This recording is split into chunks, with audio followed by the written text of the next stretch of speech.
Amém, irmãos? É uma alegria enorme estar com vocês. Eu vou precisar contar lá com o teu apoio. Não me pede para usar isso aqui não, que eu não vou usar, tá bom? Irmãos, ele dá 10 minutos para uma mulher que é pastora, professora, advogada e corintiana. Vê se pode. Não tem lógica, não dá. Mas, irmãos, eu estou feliz, estou muito feliz. Hoje nós passamos o dia aqui nesse templo. Nós reunimos aqui hoje pastores de todo o estado e deputados federais de alguns lugares do Brasil, deputados estaduais. Nós tivemos uma discussão forte aqui hoje sobre o que está acontecendo com essa nação e nós chegamos no final a uma conclusão que alguma coisa de muito especial está acontecendo com esse estado. E eu não sei o que é, e eu não sei o que está acontecendo, mas eu sei que Deus tem um propósito muito grande para esse estado. Há promessas de Deus para esse estado, vocês sabem disso. Eu não preciso nem tocar nesse assunto. Quanta gente já passou por aqui e já disse isso. Deus tem promessas especiais, especialmente para essa cidade. E eu não sei porque eu estou nessa igreja hoje. O pastor disse que o encontro foi muito antecipado. Eu creio, eu não sei porque eu estou, mas que isso já estava marcado lá na eternidade, esse encontro nosso hoje. Amém? Tá? E que Deus os abençoe através da minha vida e que vocês me abençoem muito hoje. Foi um dia difícil, não foi, pastor? Porque nós estamos nos doendo por esta nação. Hoje nós sentimos o peso nos nossos ombros do que está acontecendo com essa nação. E às vezes é difícil até falar, irmãos. É difícil falar. Então, eu não vou pregar. Sou pastora. Fui ordenada pastora muito cedo, quando havia uma necessidade muito grande no interior do Nordeste do Brasil, de missionários. Eu estava lá, minha igreja ordena pastoras, e eu estava lá, fui ordenada muito cedo. Mas eu sou advogada, eu sou mestre em educação também, sou mestre em direito constitucional, direito da família, e eu trabalho há 14 anos no Congresso Nacional como assessora jurídica da Frente Parlamentar Evangélica e da Frente Parlamentar da Família e Apoio à Vida. Nós hoje temos 78 deputados federais evangélicos e 3 senadores. Estamos indo para o 4º senador agora nos próximos dias. Se a gente for ver a nível de representatividade, nós já deveríamos ter um número maior, em torno de 100 deputados, deveria ser no mínimo 100 deputados, porque nós somos um número muito grande no Brasil de evangélicos.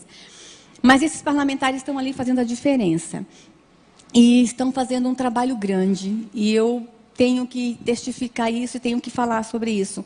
Mas temos também no Congresso Nacional um exército silencioso, hoje eu falei sobre isso, e eu preciso também honrá-los nessa noite, que são assessores e funcionários que estão na Câmara e no Senado, irmãos, anonimamente, fazendo um trabalho extraordinário. Eu contei uma experiência hoje de manhã, de que no prédio onde eu trabalho, na Câmara, é um prédio de 10 andares, em cada andar tem 2 copas, que dá o suporte aos gabinetes parlamentares. Em cada copa, em cada andar, todos os dias, meio-dia, funciona uma célula e um grupo de oração. Irmãos, nós temos culto dos funcionários da Câmara e do Senado todos os dias ao meio-dia. E quando a gente não tem um salão ou um plenário para nos reunir, a gente se reúne debaixo de árvores. Às quarta-feiras de manhã são os deputados que se reúnem em culto. E é muito lindo porque um toca acordeon, outro toca violão, outro canta. E eles mesmos fazem um culto entre eles, servem a Santa Ceia. E nós também temos vigília, 1, 2 vezes por mês lá na Câmara. Irmãos, e se não fosse isso, ai dessa nação. Eu contei hoje, vou repetir também, que há alguns anos atrás, uns 2, 3 anos atrás, eu estava passando uma sexta-feira num dos plenários das comissões e encontrei uma irmã chinelinho de fogo, aquelas irmãzinhas do poder, né? E ela estava assim nos plenários, sozinha, irmãos, ela entrando, limpando as cadeiras e orando. Eu fui lá, irmã, o que a senhora está fazendo aqui? Ela disse, doutora, eu estou sabendo que quarta-feira que vem vai ter uma votação aqui contra a igreja, contra a vida, contra a família, uma votação muito pesada. Eu estou fazendo o meu papel hoje. Então, irmãos, nós temos no Congresso Nacional assessores desde lá da Copa, da faxina, dos entregadores, ao mais alto cargo, os consultores legislativos, os doutores, os sábios, na Câmara e no Senado. Nós temos um grupo de pessoas ali sustentando esta nação. E eu não posso sair daqui sem fazer essa homenagem a eles e dizer, e eu sou um soldado desse exército silencioso, e dizer a vocês que estejam orando por nós. O nosso trabalho lá é técnico, o nosso enfrentamento é técnico, é no papel, é na lei.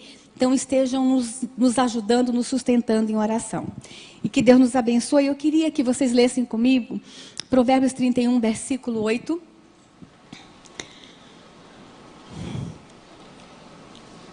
Que diz o seguinte: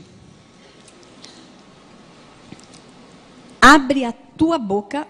Eu vou esperar vocês abrirem. Provérbios, estava no Velho Testamento, depois de Salmos. Sou pastora, fui professora de escola dominical. Provérbios 31, versículo 8.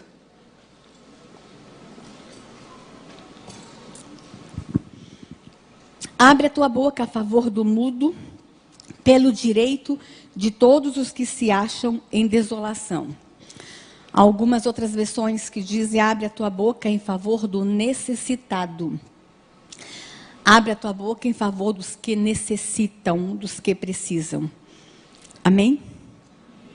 E esse versículo nos motiva. E motiva a gente fazer o trabalho que nós estamos fazendo em todo o Brasil.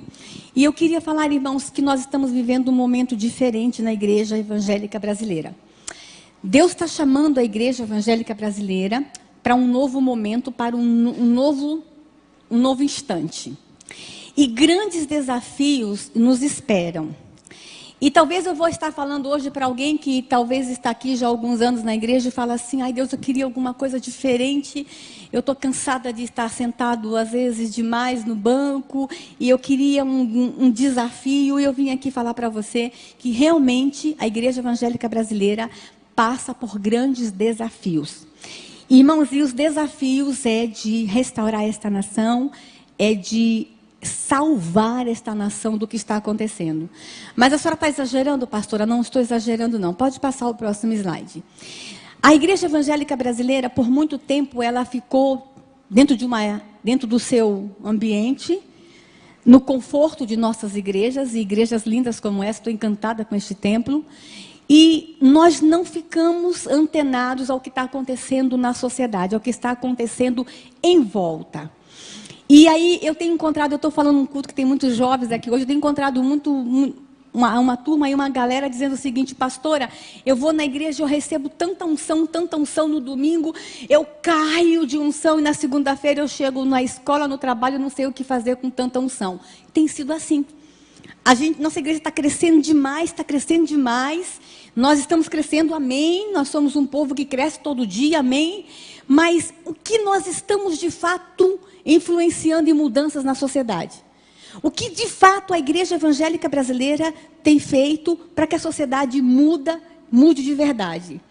É muito bom, irmãos, nós estarmos entre nós e nós sermos luz entre nós. É muito bom ser sal entre nós. Às vezes até enjoa tanto sal, né? Mas é muito bom a gente ser sal entre nós. Mas Deus chama a igreja evangélica brasileira. Nós passamos por algumas fases no Brasil. Nós passamos por algumas fases. Nós passamos a fase da discriminação lá atrás, quando éramos chamados de Zé Povinho, lembra? Não sei se tem algum evangélico aqui com mais de 40 anos de igreja como eu. Vixe, falei minha idade. Nós éramos conhecidos como Zé Povinho, nós éramos discriminados, havia preconceito, na escola riam da gente, nós passamos por essa fase, depois nós passamos por uma fase de crescimento, e essa fase veio aí com as novas comunidades, as igrejas mais avivadas, e aí nós passamos por uma outra fase aí de algumas teologias, experimentamos de todo tipo de teologia aqui no Brasil, prosperidade, depois vem a teologia, e vai. Agora Deus está nos preparando para uma nova fase. E essa fase é transformação de sociedade. E eu acredito nisso, irmãos. E eu vou falar de alguns aspectos de que forma a igreja pode atuar. Eu vou estar falando agora exatamente sobre isso. Talvez vocês nunca prestaram atenção no que está acontecendo com a educação nesse país. O que está acontecendo com as escolas brasileiras. O que está acontecendo com os seus filhos, com os seus netos. Irmãos, e eu me emocionei muito em ver os cordeirinhos aqui hoje, né? Nossas crianças aqui. E fiquei muito feliz, porque eles vão ter ali agora 40, 50 minutos com os nossos professores. E na escola dominical tem mais 40. Mas as nossas criancinhas, os nossos cordeirinhos, ficam aos cuidados da igreja 1 hora por semana. E aos cuidados da escola 8 horas por dia. Porque às vezes a gente deixa as crianças 8 horas por dia na escola. E sabe o que estão fazendo com as nossas crianças nas escolas? E eu vim aqui dizer isso para você, Igreja Evangélica Brasileira, Igreja Evangélica aqui de Campo Grande, especialmente essa igreja, se as outras não derem ouvido a tudo que nós falamos hoje, que pelo menos essa dê. Estão detonando as nossas crianças. Eu posso falar as palavras, pode rasgar o verbo? Então eu vou falar. Ele está mandando, ele está mandando. Vou mostrar para vocês o que está acontecendo nas escolas, irmão. Pode mostrar os próximos slides. Irmãos, aqui no Brasil, na cidade de São Paulo, eu não vou dizer o nome da prefeita. Juro para vocês, eu não posso falar o nome dela, nem que ela é do PT, e também não posso falar que ela é ex-esposa do Suplicy. E nem posso falar que ela é ministra da Cultura. Essa mulher, quando era prefeita da cidade de São Paulo, irmãos, ela gastou 2 milhões de reais com aquele grupo, o grupo GTPOS, para ensinar sobre ereção e masturbação em bebês nas escolas. 2 milhões de reais. Porque chegou à conclusão, há um grupo de especialistas, e esse grupo começou lá na Holanda, na Europa, e já está influenciando, que nós precisamos aprender a masturbar os nossos bebês a partir dos 7 meses de idade. Inclusive na Holanda, os especialistas, esses homens que são grandes especialistas, que fizeram não sei quantas universidades, eles ensinam que o menino tem que ser masturbado com 7 meses de idade, para que quando ele chegar na fase adulta, ele possa ser um homem saudável sexualmente, e a menina tem que ter a vagina manipulada desde cedo para que ela tenha prazer na fase adulta. E essa prefeita fez isso. Lá na Holanda, eles estão até distribuindo uma cartilha ensinando os pais como massagear sexualmente as suas crianças. Isso está acontecendo no Brasil. Isso aconteceu em 2004, mas ficou lá na prefeitura de São Paulo, não. Irmãos, eu até hoje falei aqui, eu quero desafiar vocês, pais. Qual foi a última vez que vocês abriram a mochila da escola dos seus filhos? Qual foi a última vez que você leu e você conferiu o livro didático que seu filho está lendo e estudando na escola? A gente não tem tempo. A gente não tem tempo, porque nós estamos muito ocupados. E essa questão, irmãos, da modernidade, da pós-modernidade, nós vamos ter que estar nos revendo algumas coisas. A igreja e os crentes estão deixando a educação dos seus filhos por conta do Estado. E agora é lei, foi promulgada agora há poucos dias, que vai ser obrigatório a criança ir para a escola a partir dos 5, 4 anos de idade. Nós estamos enfiando os nossos filhos na escola cada vez mais cedo. E o que me assusta é que tem muito crente querendo tempo integral. Não quer só a partir dos 4 anos, não. A criança tem que ficar o dia inteiro. Dá trabalho criar filho, então vamos jogar os filhos nas escolas. Igreja evangélica, Deus está nos chamando para a gente fazer uma revisão de valores. Para fazer uma revisão de conceitos. Deixa eu mostrar o que está acontecendo com as escolas. Pode passar o próximo slide. Nós temos autoridades no Brasil, irmãos, especialistas que estão ocupando lugares estratégicos e lugares chaves, pessoas que estão escrevendo as políticas públicas dessa nação, pessoas que estão decidindo o futuro de nossas crianças, que dizem coisas como essa: uma educação diferenciada poderá fazer desabrochar em todo menino o seu lado feminino e em toda menina o seu lado masculino. São conceitos como esse que está permeando a educação brasileira, e a igreja evangélica está deixando essas coisas acontecer. Pode passar. Eu quero mostrar para vocês, irmãos, cartilhas. Tem menores de 12 anos aqui?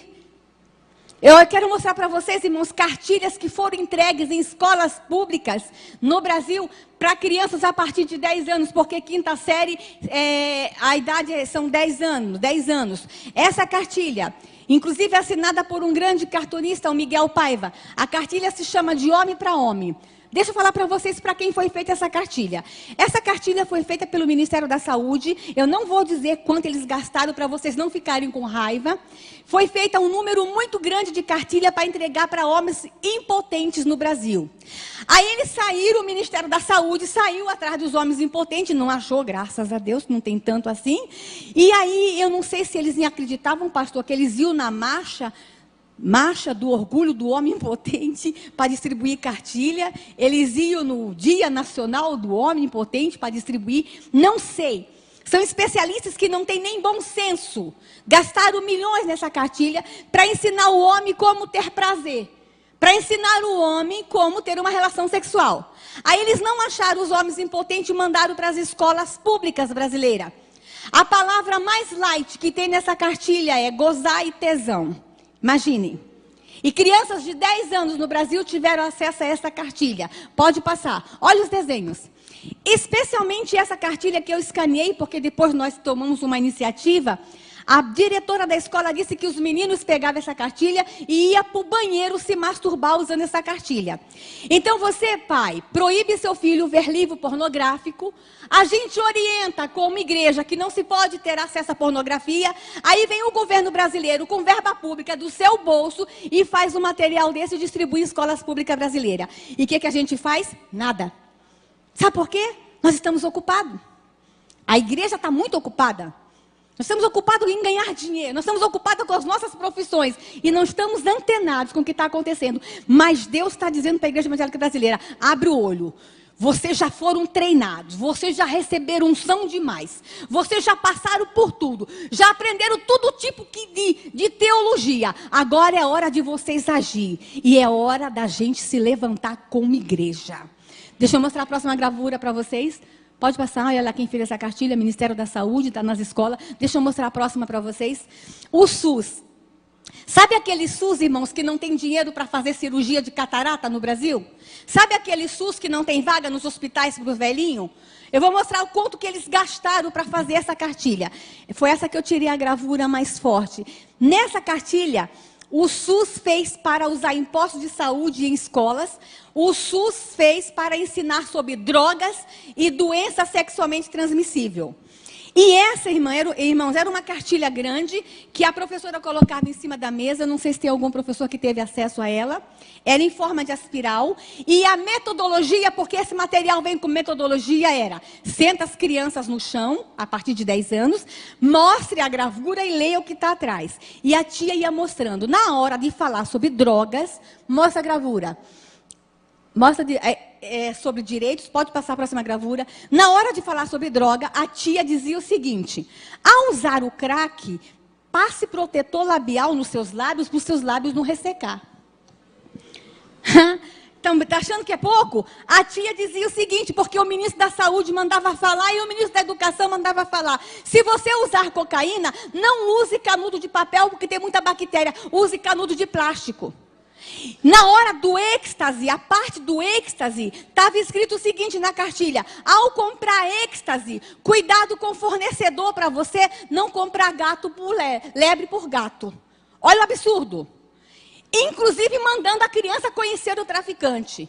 Aí os deputados evangélicos, que estão lá na Câmara tentando fazer uma diferença, barulhentos, que estão sendo chamados de homofóbicos, que estão sendo chamados de radicais e de fundamentalistas, e que estão sendo perseguidos, foram perguntar para o ministro da Saúde: mas ministro, vocês fazem uma cartilha dizendo como ensinar? Sabe qual foi a resposta dos especialistas? Dos que estão mandando na nação, porque nós deixamos, porque a igreja evangélica se acomodou. Eles disseram o seguinte: mas as crianças já estão usando, então nós temos que ensinar a usar de uma forma melhor, para que não contraia outros tipos de doença. Na parte do sexo, que eu tirei com vergonha, mas o pastor disse que eu podia ter deixado, fala sobre sexo anal, sexo vaginal e sexo entre mulher e mulher. A parte do sexo anal, irmãos, eu mostrei aqui hoje, eram 2 homens transando. A figura é ridícula, não era, pastor? 2 homens transando. Irmãos, e eu vou contar a experiência que eu tive como mãe. Eu tenho uma filha de 10 anos, ela está com 14, ela tinha 10 quando teve acesso a essa cartilha. A minha filha é indígena, eu tenho uma filha adotiva indígena. E nós estávamos tentando falar para ela sobre a homossexualidade de uma forma muito madura, porque a cultura dela não tem a homossexualidade.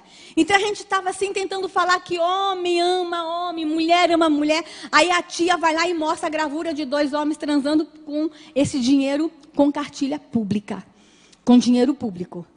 Irmãos, e na parte da relação sexual de mulher com mulher, a figura mostra bem, o pastor viu hoje, mostra que a tia tem que explicar para a criança de 10 anos que o objeto de prazer da lésbica é a língua e que é bom que a lésbica use camisinha na língua. E a minha filha de 10 anos teve que aprender isso.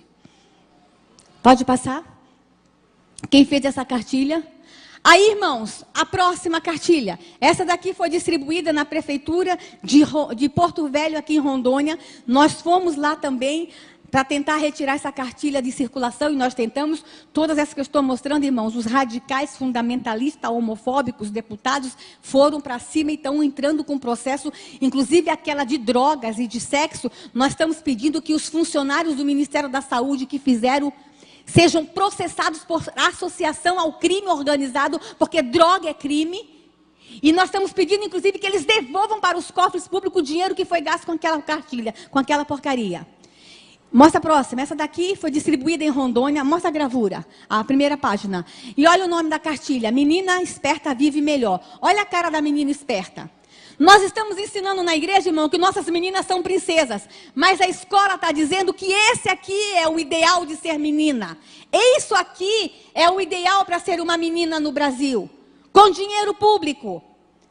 Aí essa cartilha, além de ensinar que menina esperta vive melhor, e a palavra esperta, vocês sabem o que está por trás disso? O jeitinho brasileiro, a sexualidade.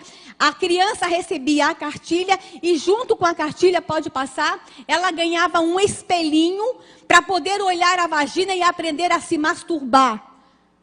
Prefeitura Municipal de Porto Velho. Nós fomos para lá junto com a Igreja Católica e nós tentamos retirar essa cartilha de circulação. Qual foi a última vez que você, pai e mãe, abriu a mochila da escola do seu filho? Vocês pensam que acontece só em Porto Velho? Que acontece só em Brasília? Deixa eu mostrar a próxima cartilha para vocês. Essa daqui, distribuída no Rio de Janeiro e foi distribuída em todo o Brasil. Inclusive, eu quero que vocês olhem bem para essa gravura aí. E olhe se não está na mochila dos seus filhos aqui em Campo Grande. A primeira coisa, quando a tia entrega para a criança, a tia tem que dizer que é confidencial, não pode mostrar para o pai e para a mãe.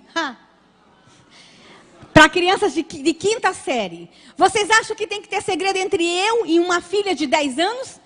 Então, irmãos, eles começam a criar conflitos entre pais e filhos. Eles estão ganhando e sendo obrigados. Deixa eu falar uma coisa, são os professores sendo obrigados.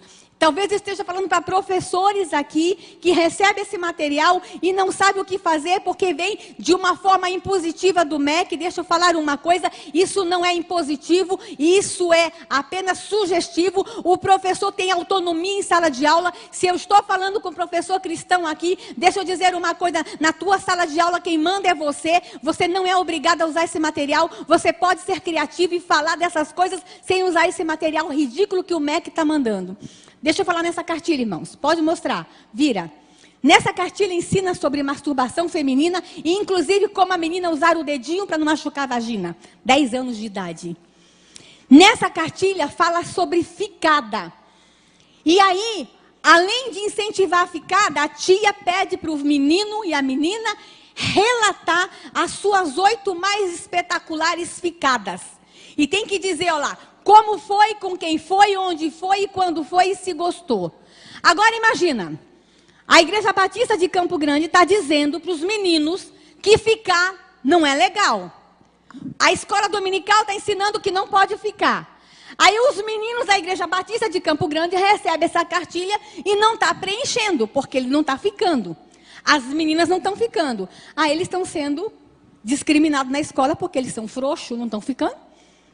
Vocês têm ideia da confusão que está acontecendo com essa nação, irmãos? Mas essa mesma cartilha, além de falar de masturbação feminina, de falar de masturbação masculina, de falar de ficada, ensina uma outra coisa que acho que vocês nunca aprenderam na escola. Pode passar. Fala sobre o ponto G na vagina da mulher. Diz que tem um lugar na vagina da mulher que é chamado ponto G, que a mulher sente mais prazer. Isso tem que ser dito para criança de 10 anos no Brasil, irmãos. E eu vou dizer uma coisa para vocês, como é que essa cartilha chegou lá na Câmara dos Deputados para nós. Esse é o meu trabalho como assessora jurídica, receber as denúncias e trabalhar em cima delas e motivar os parlamentares a fazerem alguma coisa.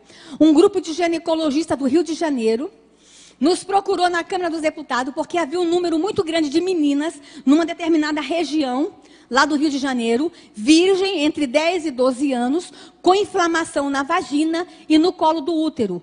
E elas foram tentar descobrir o que estava acontecendo, descobriram que as meninas estavam com inflamação na vagina, porque estavam introduzindo o dedo na vagina para procurar o tal do ponto G que o ministro da Educação falou que existe. Pode passar? Olha quem fez essa cartilha. Sabem quanto custou essa cartilha? Não vou dizer não, para vocês não ficarem com raiva. Pode passar. Essa máquina de camisinha nas escolas, irmãos, já está sendo experiência em algumas escolas em Santa Catarina, em mais 2 estados, e logo, logo ela vai estar disponível em todas as escolas do Brasil. Essa máquina de camisinha, um menino a partir de 12 anos poderá pegar 2 camisinhas por semana, porque os especialistas disseram, fizeram uma pesquisa, eu não sei aonde, acho que eles foram em Harvard estudar, que a criança brasileira com 12 anos tem 2 relações sexuais por semana. Portanto, tem direito a 2, 4, 8 camisinhas por mês. 2 relações sexuais por semana. Pode passar? Eu quero mostrar para vocês agora, irmão, eu tenho que falar muito rápido, porque tem tanta coisa para mostrar. Essa gravura aqui, não sei se vocês já viram essa gravura. Se chama O Fazendeiro Solitário. Ela estava numa prova de criança de história, de português, na cidade de Curitiba. A criança tinha que ver essa gravura e fazer uma redação. Dá uma olhadinha na gravura, irmãos. Não ri, não. Não ri, não, porque isso é sério. Que dá vontade de rir, dá, mas que é sério, é sério. Olha o tamanho do órgão sexual do fazendeiro solitário. E olha como é que estão as galinhas. Apologia ao sexo com animais. Vocês acham que um professor tem que mostrar isso para a criança e mandar a criança escrever uma redação de que há sexo com animais e que é normal o sexo com animais? Aí vocês falam assim, mas pastora, a senhora está exagerando. Não estou, não. Está chegando denúncia lá na Câmara e no Senado que há muito hotel fazenda aqui no Brasil que é de fachada. É hotel para turista ir transar com animais no Brasil. Está tudo bem nessa nação, irmãos? Não. Ou a gente abre os olhos com o que está acontecendo com essa pátria, ou a gente vai estar entregando os pontos. As coisas estão ficando feias. E eu lamento muito que eu tenha que vir aqui mostrar essas imagens, mas talvez esse seja o único mecanismo que eu tenha, é chocar, é falar, é gritar, é dizer, igreja, vamos sair do conforto das nossas 4 paredes e vamos começar a reagir, porque estão detonando as nossas crianças. Estão detonando com esta nação. Deixa eu mostrar a próxima gravura, pode mostrar? Esse livro, irmãos, quando eu escaneei, ele estava em inglês, mas ele já está em português, para crianças de 2 e 3 anos. Um conto de fada. O príncipe e o príncipe. O príncipe encantado não procura mais uma princesa. Olha só o que ele procura. Pode mostrar? Ele está procurando um outro príncipe encantado. E eles se encontram e vivem felizes para sempre. Crianças de 2 e 3 anos de idade. Mostra a próxima gravura. Livros, leitura obrigatória na 5ª e 6ª série. Menino ama menino. Leiam esse livro, irmãos. Pode mostrar a próxima gravura aí? Esse livro, Menino Brinca de Boneca. Essa é a orientação do MEC, essa leitura obrigatória. Deixa eu falar uma coisa, irmãos. Eu estou com um caso em Brasília de uma professora que nos procurou na Câmara porque ela não tem mais onde procurar. Foi lá procurar os deputados evangélicos, os fundamentalistas, né? Porque estão nos chamando de radicais. Ela está com um menino de 3 anos na escola que está chupando o pipi do coleguinha. Aí ela foi procurar orientação na direção e na coordenação. Sabe o que a direção da escola disse? Você não pode fazer nada, porque isso é demonstração homoafetiva. Se você fizer alguma coisa, você é homofóbica. Ah, irmãos, eu sou educadora. Eu sou mãe. Um menino de 3 anos está chupando o pipi do coleguinha, ou porque alguém chupou dele, ou porque ele já viu. Isso é abuso. Mas olha o que os nossos orientadores educacionais estão fazendo com nossas crianças no Brasil. Estão detonando. Pode passar. O próximo livro fala sobre bissexualidade, que é normal. E aqui eu quero dar um alerta para mãe e pai. Olha, está uma onda no Brasil inteiro de meninas se cumprimentando com selinhos, uma beijando na boca da outra. E infelizmente eu já tenho visto isso dentro da igreja. Porque ensinaram para nossas meninas que ficar com menina é possível, é permitido e é legal. Estão nos livros que a bissexualidade é uma coisa normal. Irmãos, quando a gente fala da homossexualidade, só vem na nossa mente a questão do menino e do homem.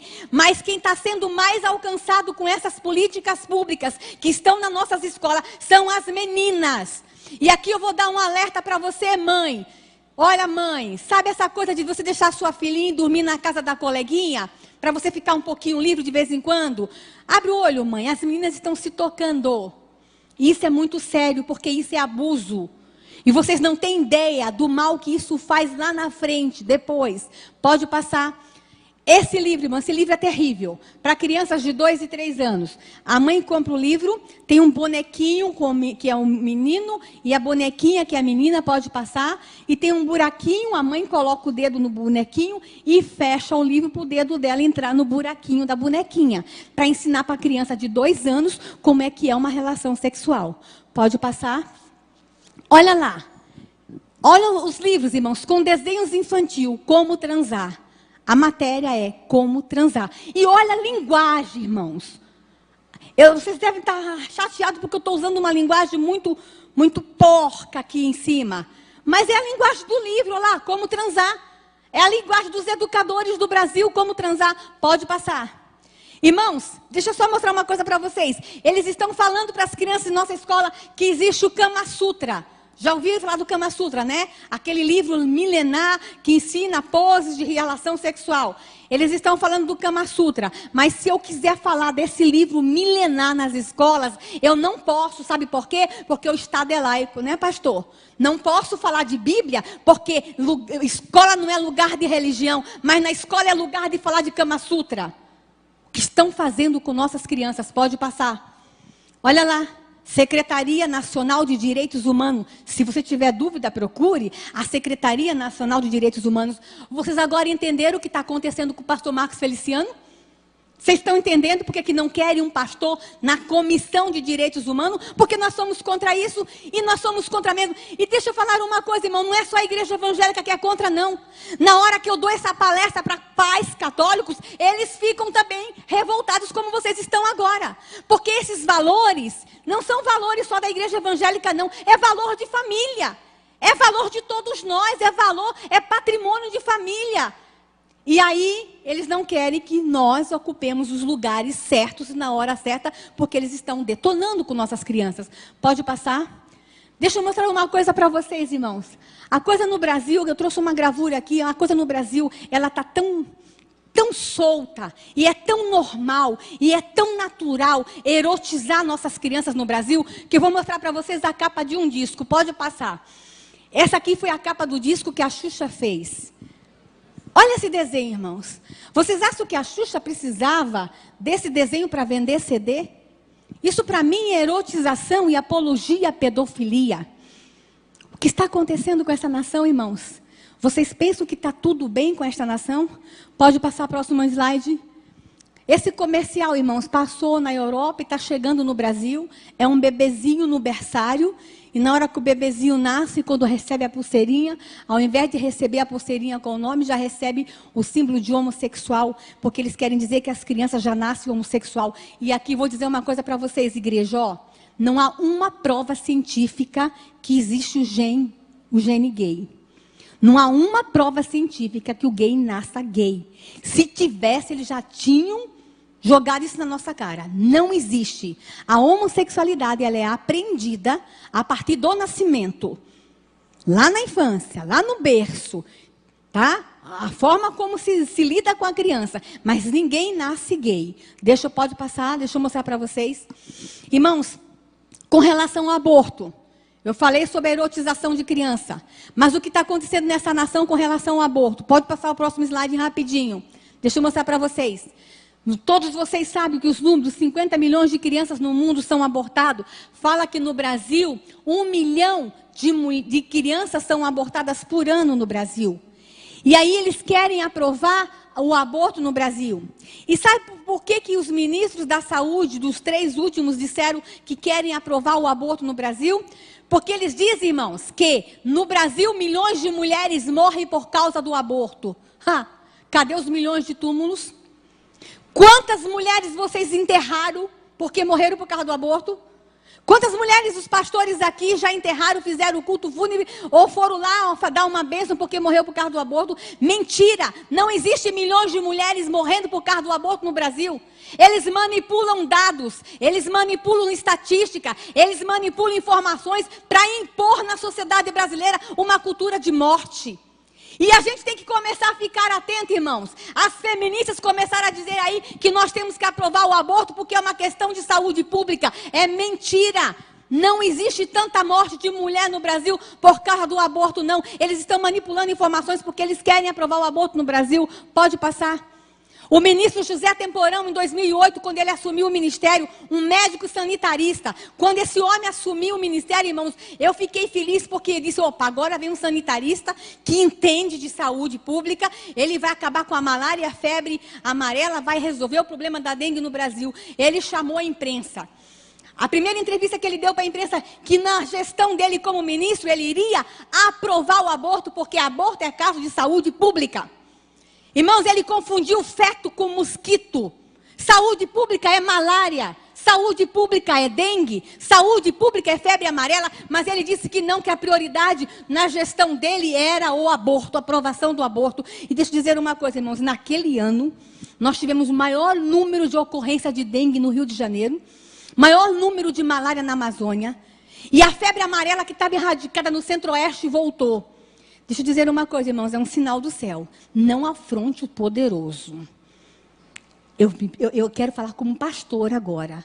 Não afronte o todo-poderoso.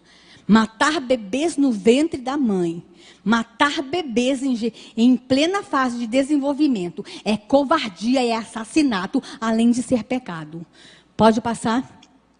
Veja só, irmãos. O ministro José Temporão disse que queria aprovar o aborto porque é caso de saúde pública. E a nossa atual ministra da Secretaria de Saúde, da Secretaria Nacional de Política para as Mulheres, diz que já fez aborto, diz que foi treinada para fazer aborto, ela foi fazer um curso.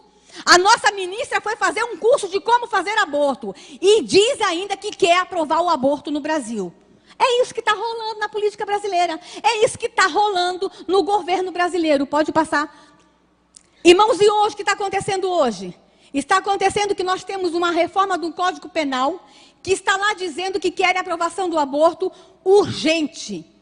Porque eles dizem, irmãos, que aprovar o aborto no Brasil vai acabar com a criminalidade. Você sabia que tem um governador do Rio de Janeiro disse que tem que aprovar o aborto porque aí ia parar de nascer bandido nas favelas, como se filho de pobre nascesse bandido? Olha os argumentos mais absurdos que se usam para aprovar o aborto no Brasil. Pode passar? A vida nesse ser aí, irmãos. A Bíblia me fala que eu era uma substância ainda informe e o Senhor já havia me chamado. Pode passar? A vida está nas nossas mãos, está na mão da Igreja Evangélica Brasileira. Pode passar a próxima imagem. Eu sei que essa imagem choca, mas eu vou deixar ela aí e vou contar uma coisa para vocês. Quando eu cheguei na Câmara dos Deputados, em 97, já fazia assessoria jurídica para deputados lá da minha cidade, mas quando eu cheguei lá, tinha um projeto de lei, o projeto de lei 1135/91. Esse projeto era de 1991 e eles queriam aprovar o aborto no Brasil, desde 91. Irmãos, são anos que eu lutei contra aquele projeto. No ano de 2006, o projeto foi para votação e nós ganhamos só por um voto. Aí ele ia ser votado de novo em 2008. O que nós fizemos em 2007? Nós saímos pelo Brasil. Foi um ano que, em um ano, eu fiquei 38 finais de semana fora de casa, indo de igreja em igreja no Brasil, eu e os deputados evangélicos, pedindo para a igreja evangélica orar, se levantar contra o aborto. Porque a gente, no passado, irmãos, a igreja evangélica nem falava de aborto. A gente sabia que era pecado, mas nenhum pastor nunca teve coragem de mostrar uma imagem dessa. Isso é coisa nova. O senhor é corajoso, o pastor, deixar eu mostrar uma imagem dessa dentro da igreja. Irmãos, em 2007, a igreja evangélica começou a clamar. Em 2008, o projeto foi colocado em pauta. E eu preciso contar para vocês um milagre. No dia da votação, irmãos, tinha 37 deputados no plenário. E ele ia ser votado numa comissão. E o ministro Temporão, que entrou em 2007, final de 2007, para começo de 2008, queria aprovar. Os ministros queriam aprovar. O próprio governo Lula queria aprovar o aborto. E aí, o que acontece? Ia ser votado. Nós fomos contar o voto. Quais os deputados eram contra o aborto? Nós só tínhamos 12, dos 37, nós só tínhamos 12 deputados contra o aborto. O resto tudo era a favor. A votação começou 15 para as 9, 8 e meia, 15 para as 9. Mas eu preciso contar uma coisa antes. A igreja evangélica estava orando, amém? Mas na noite antes da votação, a votação foi no dia 14 de maio de 2008, está em ata, vocês podem buscar lá na ata da Câmara, está em notas taquigráficas. Na noite anterior, os deputados evangélicos resolveram fazer uma vigília. E a gente ora no 10º andar da Câmara, que tem um espaço muito grande, e nós fomos fazer uma vigília. Lá é por volta de 3 horas da manhã, 2h30, a vigília foi começando a ficar fraca, os deputados cansados, eu estava muito cansada, porque eu tinha que escrever ainda pelo menos mais 4 pareceres sobre o aborto, todo mundo esgotado. Daqui a pouco, irmãos, para na porta da Câmara dos Deputados um ônibus, cheio de irmãzinhas chinelinho do fogo, aquelas irmãzinhas lá de Sobradinho, lá de longe, que souberam da luta e que estavam orando. E essas irmãs pediram licença por segurança da Câmara e disseram que não pudessem mandar orar. E elas entraram, irmãos, pisando firme na Câmara e dizendo o seguinte: a Bíblia me diz que aonde o meu pé pisar, este lugar me será dado por herança. Elas foram marchando. O milagre não acabou, não. Aí elas chegaram lá em cima e disseram assim: deputados, vão dormir, vão descansar, a votação é amanhã, deixa que agora é com a gente. E ficaram lá em cima orando. Irmãos, a votação começou 15 para as 9. E vocês não viram isso, a televisão não mostrou isso para vocês. O plenário, onde ia ter a votação, estava cheio de imprensa. A imprensa do mundo inteiro, porque naquele dia seria aprovado o aborto no Brasil. Irmãos, tinha câmeras de tudo que TV internacional, jornais internacionais, todas as TVs estavam lá para mostrar para o mundo que o aborto seria aprovado. Começou 9 horas a votação. Foi o dia inteiro de briga. Nós tínhamos quantos deputados que eu falei? 38. Quantos votos a favor do aborto nós tínhamos? Contra o aborto? 12. Irmãos, quando deu 4 horas da tarde, eu, depois de 20 anos de luta, disse: meu Deus, perdemos. Eu fui para um lugar no cantinho lá, irmãos, e eu chorei porque era a minha vida, estava ali. Eu larguei tudo. Eu tinha uma carreira jurídica brilhante, eu ganhava dinheiro, eu tinha uma carreira jurídica brilhante, e fui para o Congresso Nacional para fazer um enfrentamento contra o aborto. E ali eu vi toda uma vida minha rasgada, todo um trabalho jogado fora, porque nós só tínhamos 12 votos, eles eram maioria. Às 18h30, foi aberto a urna para votar. Quantos eram deputados? 37. Os 4 do PT saíram do plenário. Irmãos, as feministas estavam com faixas, cartazes, as ministras estavam lá, os ministros estavam lá, porque o aborto ia ser aprovado no Brasil. O Brasil ia dar um exemplo de democracia para o mundo. Democracia. Irmãos, quando abrimos a urna, os 4 do PT saíram. Ficaram quanto no plenário? 37 menos 4, quanto que deu? Quantos votos eu tinha? Mas tinha um grupo de mulheres lá em cima orando. Quando a gente abriu a urna, nós ganhamos de 33-0. Irmãos, a partir daquele dia, Deus renovou as nossas forças na Câmara dos Deputados. Irmãos, vocês não têm ideia o que foi os deputados evangélicos pulando, os deputados católicos contra o aborto. Eles se abraçavam, eles oravam o Pai Nosso, eles gritavam, eles choravam. A televisão mostrou isso para vocês? A Rede Globo mostrou isso para vocês? Mas se o aborto tivesse aprovado, eles tinham mostrado. Mas naquele dia, irmãos, nós estávamos desanimados. 2008, tanto escândalo contra deputado evangélico, tanta confusão no Brasil, nós estávamos desanimados. Mas naquele dia Deus renovou a nossa força, porque Deus nos disse que não são os deputados que vão mudar essa nação, que não é o governo que vai mudar essa nação, que não é a política, que é a igreja evangélica quando clama, é a igreja evangélica quando se levanta. E é por isso que eu estou aqui, irmãos.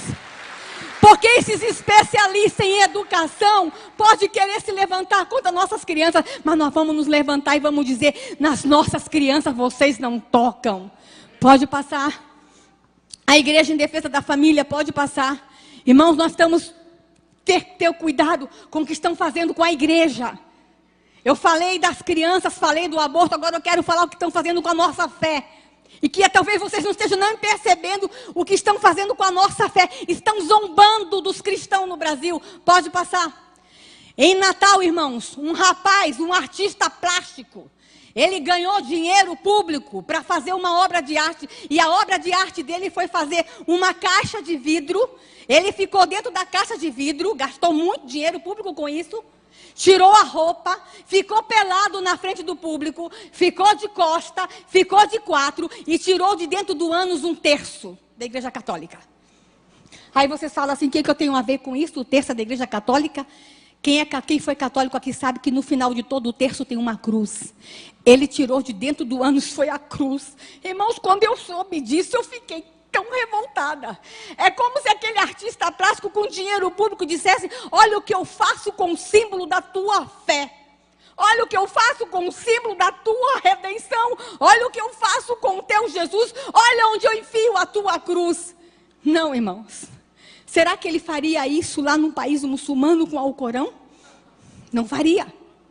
Mas nós estamos deixando zombarem da nossa fé.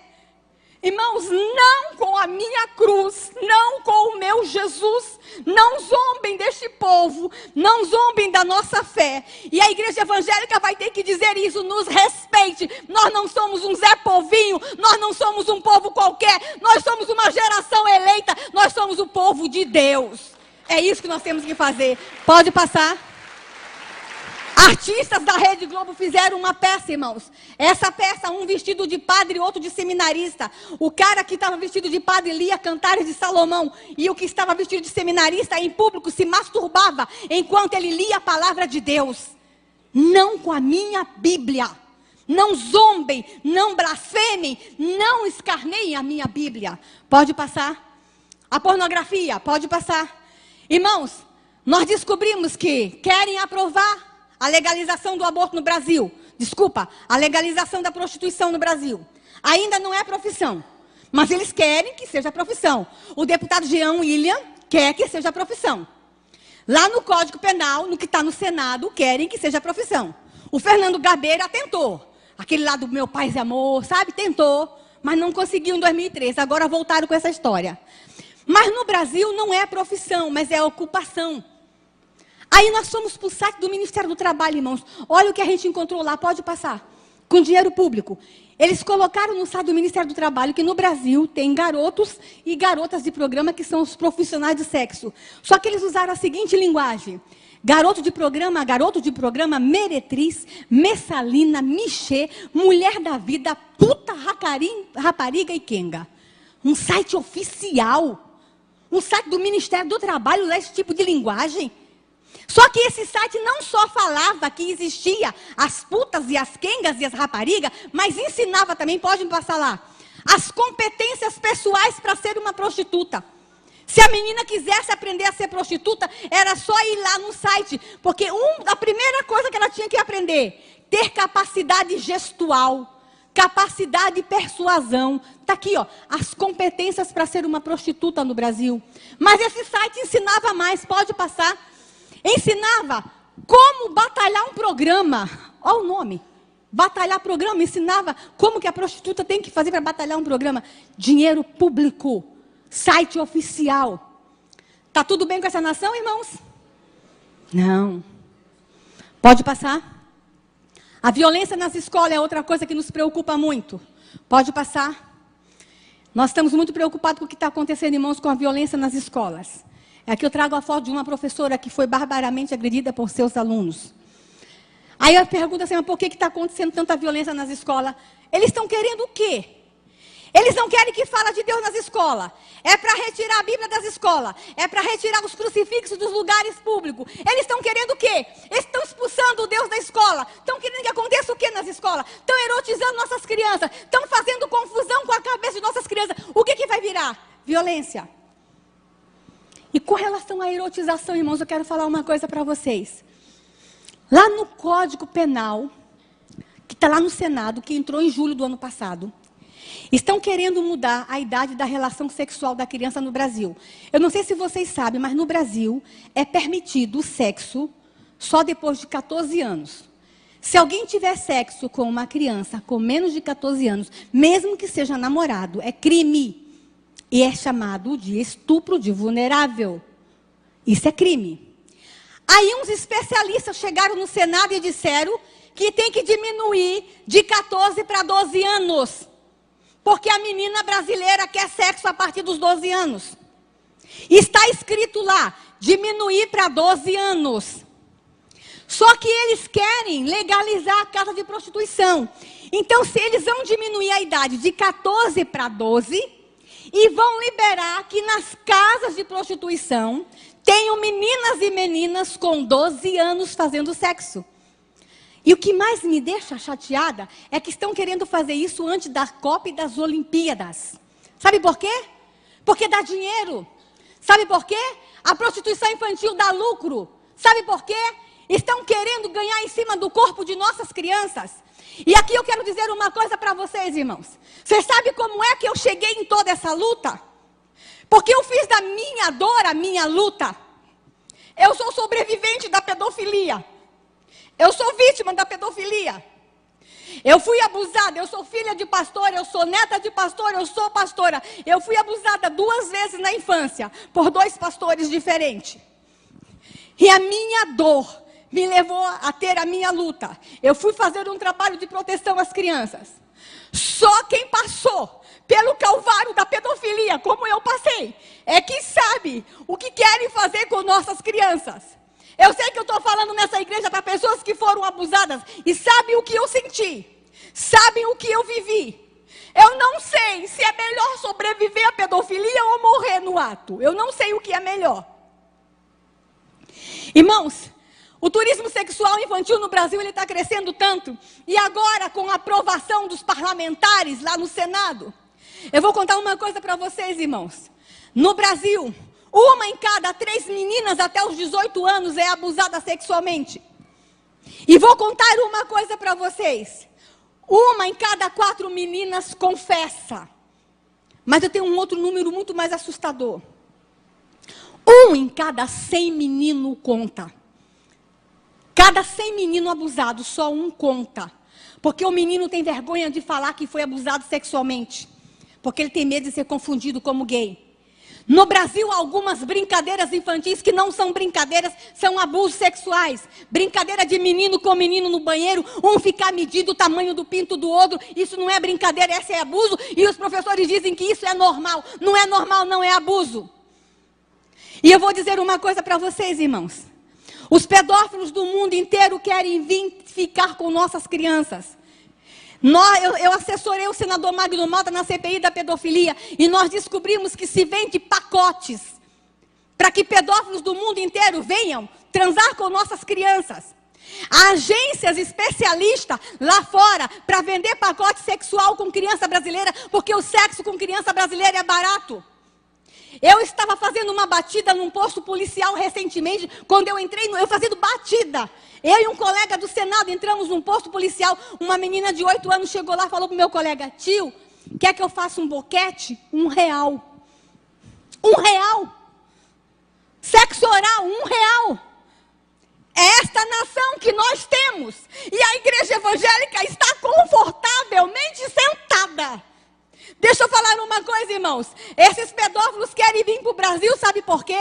Porque falam lá fora que a menina brasileira é caliente. Que a menina brasileira é quente.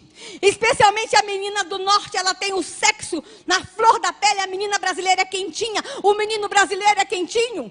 E eles querem vir transar com as nossas crianças, porque aqui se faz vista grossa com relação ao sexo com criança. Chega! Chega! Deixa eu dizer uma coisa para vocês, irmãos. Sabe qual é o meu sonho como mãe? Como pastora? Sabe qual é o meu sonho? Que um dia, quando esses pedófilos forem comprar um pacote para vir transar com nossas crianças no Brasil, o agente de viagem lá mostre para ele não as fotos de nossas crianças no carnaval e peladas, mas mostre para eles as fotos de nossas montanhas, das nossas praias, da nossa floresta, e diga assim: você quer ir para essa nação? Vai. Vai fazer turismo lá. Vai ver as praias daquele país. São as praias mais lindas do mundo. Vai ver as montanhas. Vai ver a floresta. Mas tu não vai lá mexer com criança, não. Porque tem um povo doido. Tem uma igreja evangélica que se levantou. E que disse que ninguém mais toca em suas crianças naquela nação. Irmãos, e como eu queria que isso começasse hoje aqui nessa igreja. Eu não sei por que eu vim para essa igreja hoje. Mas eu sei que está acontecendo alguma coisa de muito especial nesse estado. E talvez seja aqui que a gente vai deflagrar no mundo espiritual que ninguém vai sodomizar as crianças brasileiras mais. Talvez seja nessa igreja que a gente vai dizer, nas nossas crianças ninguém toca. Oh Deus! Pode passar. E aqui eu termino, irmãos, falando para vocês. Eu estou falando de aborto, de educação, de pornografia. Mas eu quero falar de um assunto muito especial. Mais 5 minutos, estou acabando. Estou acabando, pastor, 5 minutos. Amém. Vocês vieram para a festa hoje? Amém. Não saí aqui com raiva. Irmãos, quando eu fui para o Congresso Nacional ajudar a escrever a legislação de defesa à criança, eu descobri uma criança que é excluída das excluídas, que são as crianças indígenas. E esse aqui eu tenho que falar sério, porque eu estou falando num estado que tem um número muito grande de crianças indígenas. E eu estou falando para uma igreja que convive com os povos indígenas. E eu quero falar para vocês que mais do que nunca nós precisamos amar os povos indígenas. Descobrimos, irmãos, que algumas etnias no Brasil, nós temos no Brasil em torno de 120 etnias diferentes. Entre as 120, nós descobrimos ainda que entre 30 e 40 matam os seus filhos. E quando nós descobrimos isso, irmãos, na verdade, 99, mas só tivemos prova disso em 2004. E a partir de 2006 nós começamos a fazer o enfrentamento. Quando nós descobrimos que lá no Xingu, quando nasce crianças gêmeas, os índios acham que a alma se dividiu entre o bem e o mal. Eles enterram as duas crianças vivas porque não sabem qual é a do bem e qual é a do mal. Na Amazônia, no Alto Purus, eles acham que o que nasce primeiro é do bem, o que nasce segundo é do mal, então eles só enterram o segundo. Nós descobrimos que algumas etnias no Brasil, a mãe solteira não pode criar o seu filho, então quando ela tem o parto, às vezes ela tem 12, 13 anos, ela tem que voltar para a aldeia sem o bebê, ela tem que matar o bebê, enterrar o bebê ou jogar na mata para que morra sozinho. Nós descobrimos que em algumas aldeias da Amazônia, o primeiro filho tem que ser homem. Se vier menina, a menina tem que ser sacrificada. Irmãos, não é na Europa, não. Não é na África, não. É aqui. Nós temos um estudo que ainda não é oficial, que por ano, 450 crianças indígenas no Brasil estão sendo enterradas vivas. Não temos registro do Mato Grosso do Sul. Amém. Não temos registro aqui. Temos registro de outro tipo de violência com criança indígena aqui, mas não do infanticídio. Irmãos, enquanto essa nação estiver enterrando criança viva, essa não é uma nação abençoada. Mas deixa eu falar para vocês uma coisa. Sabe aquele Congresso Nacional que todo mundo acha que só tem corrupção? Um grupo de parlamentares se levantou e disse: ninguém vai matar mais crianças nesse país. Nós vamos ajudar os seus índios, os nossos índios. Irmãos, e o índio não mata, não é porque ele odeia, não. Pelo contrário. Eu não estou justificando o infanticídio. Ele mata porque é uma questão cultural. Ele foi ensinado a matar. Imagine um índio com uma criança na cadeira de roda. Como é que ele vai ter cadeira de roda na aldeia? E como é que ele vai viver com essa criança? Então, eles preferem matar a criança quando nasce do que ela sofrer ao longo da vida. Mas, irmãos, a igreja evangélica brasileira pode dizer para eles o seguinte: vocês não conseguem criar essa criança paralítica? A gente cria, dá para nós. A gente cuida. A gente quer ficar com ela. Então nós estamos conversando com o governo brasileiro para que o governo brasileiro cuide dessas crianças. É obrigação, a nossa Constituição, no artigo 5º, fala que a vida é o bem maior a ser tutelado. Então, se nós temos um Estado que tutela a vida, nenhuma criança indígena deve morrer porque nasce com alguma deformidade. E aí, irmãos, 450 crianças estão morrendo por ano neste país.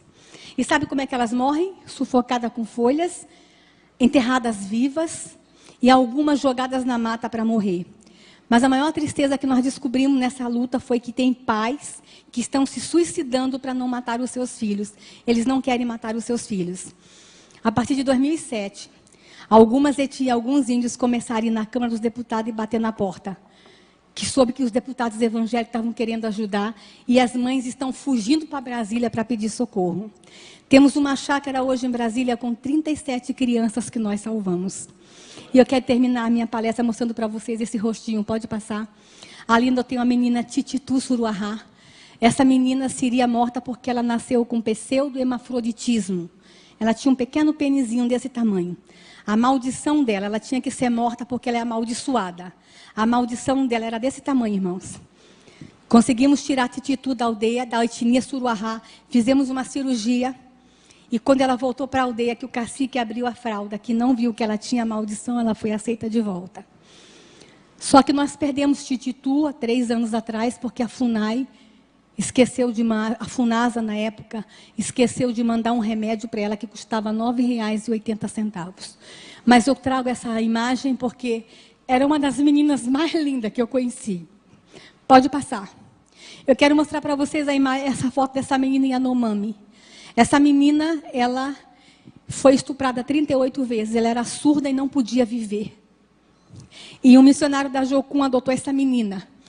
E aí, irmãos, é o dia do aniversário de 12 anos dessa menina. Ela não fala, mas ela se comunica com gesto. E no dia do aniversário dela, ela pediu que o aniversário dela fosse de princesa. Ela queria se vestir de princesa. E a gente vestiu a Bianca de princesa.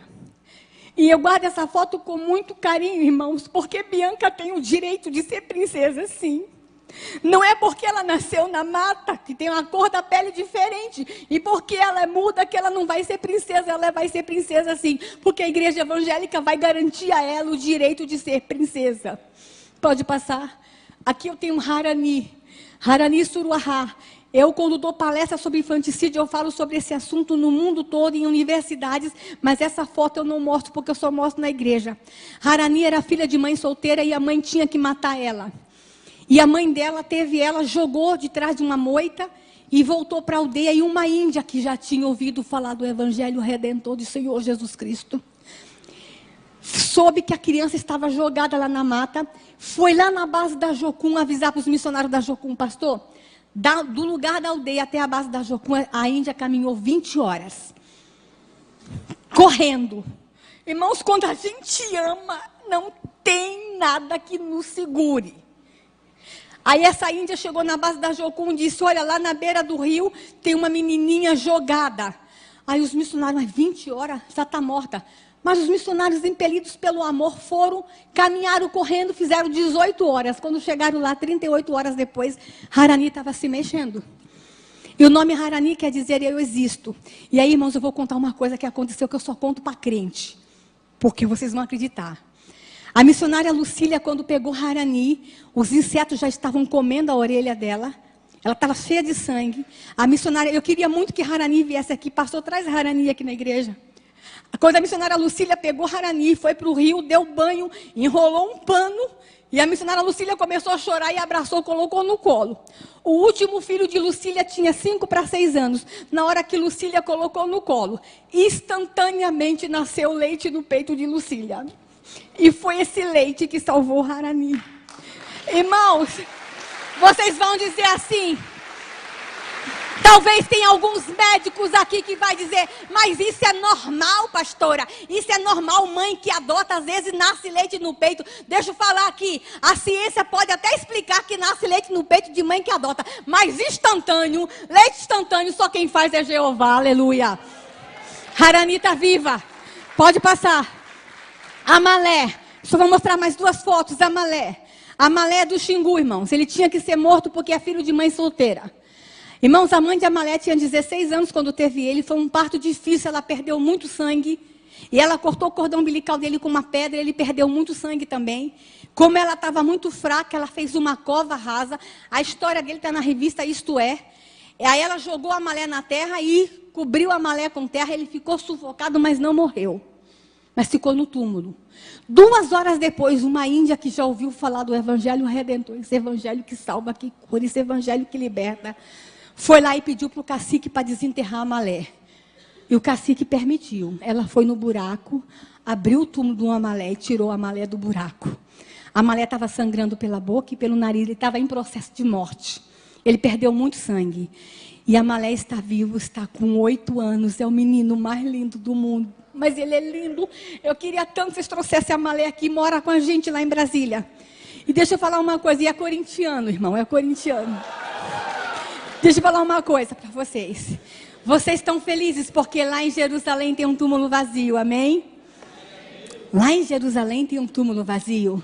Mas no Xingu também tem um túmulo vazio, o túmulo do Amalé ficou vazio. Túmulos estão ficando vazios em aldeias indígenas porque a igreja evangélica está se levantando. Amém? Eu termino mostrando para vocês, pode passar, a foto de Ganani, que seria morta porque tem a mãozinha torta. A mãe dela fugiu da aldeia, está morando conosco. E Ganani hoje já está com 7 anos, está na escola e já está lendo. Pode passar. Ali eu mostro para vocês a foto do Pautuca Maiurá. Ele faz doutorado na UNB, não é um índio qualquer, doutorado. A esposa estava grávida de gêmeos, ele não sabia. Ela quis ter o filho na aldeia. E quando, na hora do parto, que a sogra dele fez o parto, eram 2. E a sogra começou a gritar. E ele percebeu que tinha alguma coisa errada. Quando ele chegou lá na cabana do parto, a sogra já tinha enterrado um. Ele só conseguiu salvar esse. Pautu é muito triste porque perdeu um filhinho enterrado pela mão da própria avó. Pode passar. E aqui eu quero mostrar para vocês uma menina de 6 anos que foi escravizada na sua aldeia e tem uma história terrível. Mas eu não vou contar a história dela não, porque esta é a minha filha. Eu quero mostrar para vocês como é que está a minha filha hoje. Olha como está a cara da mãe. Irmãos, o arquivo Promo rodou. Te levaram para aí um outro arquivo chamado Promo. O rapaz aí do som, ó. Rodou. O Promo rodou. Dá para passar? Eu quero mostrar para vocês, irmãos, o que acontece nas aldeias do Brasil. Presta atenção nesse filme. É 3 minutos só e eu acabo aqui.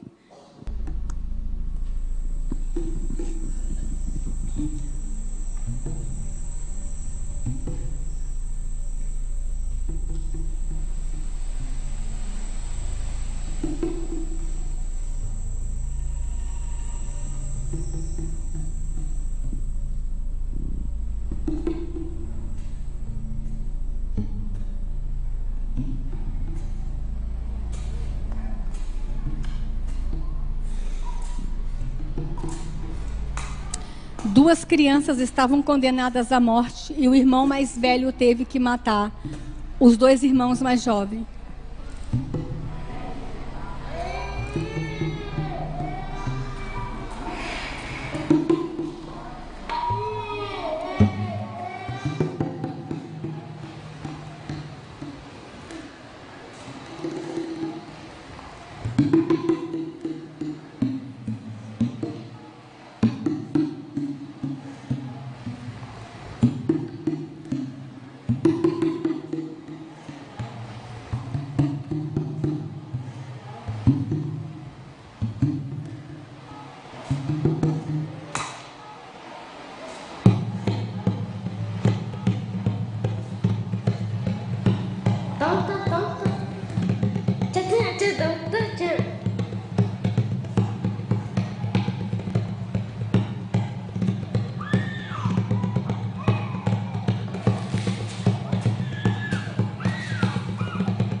Teka birakari masakami kabibira amin tekari masarinari apwa uhena panabi uhina panabi sibahani uhina utemahya datya hunari itu dengan bukan dia ada pon dia yang nak potar itu apa kiben materapo kipe jadi mau beda beda Ijin baru teko, baru tamai. Cina ieu.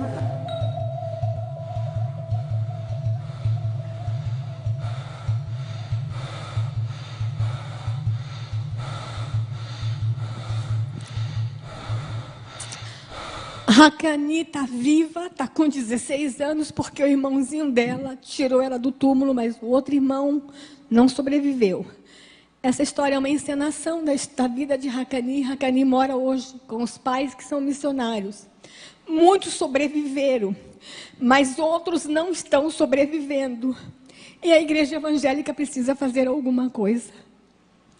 A igreja evangélica brasileira tem que se levantar em defesa das crianças indígenas nessa nação. E eu termino a minha palavra dizendo, irmãos, que querem destruir a mente de nossas crianças com aquelas cartilhas. Querem matar nossas crianças do ventre materno através do aborto. Estão detonando nossas crianças com a pedofilia. E estão deixando que as crianças indígenas sejam mortas. Não está tudo bem com essa nação. A igreja evangélica tem que reconhecer isso. A igreja evangélica tem que reconhecer que nós precisamos fazer alguma coisa. Chega de destruição, estamos vivendo a cultura da morte dessa nação. Eu poderia ficar aqui até de madrugada mostrando mais imagens, né, pastor? De tudo que nós falamos aqui hoje. Mas eu estou resumindo a vocês dizendo o seguinte: a igreja evangélica precisa se levantar. E essa igreja tem que nos ajudar. Essa igreja tem que nos ajudar. Eu fiquei sabendo ali há pouco instante, pastor, pela sua esposa, a sua história, a sua experiência, de que tu quase foi abortado. Você sabe como é que se cala o missionário, irmãos? É abortando ele. A aprovação do aborto no Brasil, no campo espiritual, tem uma explicação. Porque tem uma promessa que nós seríamos celeiro de missionários para o mundo todo. Então, a única forma de Satanás calar esses missionários é abortando. Porque quando nasce, vira pastor. Irmãos, que o Senhor Deus abra os olhos dessa igreja. Depois de algumas coisas que eu mostrei, eu tinha muito mais. Que o Senhor Deus abra os olhos dos jovens dessa igreja. A galera quer ajudar. Vocês têm tanto como fazer para me ajudar. Vocês têm redes sociais, vocês têm celulares, vocês têm internet, vocês têm Facebook. Entra no Facebook. Quer ajudar a não aprovar o aborto? Tem um telefone 0800 619 619. Ligue na Câmara, fale que vocês não querem um aborto. Quer ajudar? Ligue na Câmara, fale que vocês não querem que criança indígena seja morta. Essa lei que ajuda os índios a não matar as crianças está desde 2007 na gaveta e não é aprovada. Porque diz que a gente não pode se meter, porque é cultura. E porque é cultura, o índio tem direito de matar. Mas a gente, como evangélico, acredita que não. A cultura não pode estar acima da vida. Que Deus abençoe vocês, irmãos. Que vocês voltem para casa e tentem dormir. Se não conseguirem dormir, orem. Para que Deus levante a igreja evangélica brasileira. Amém? Que Deus abençoe.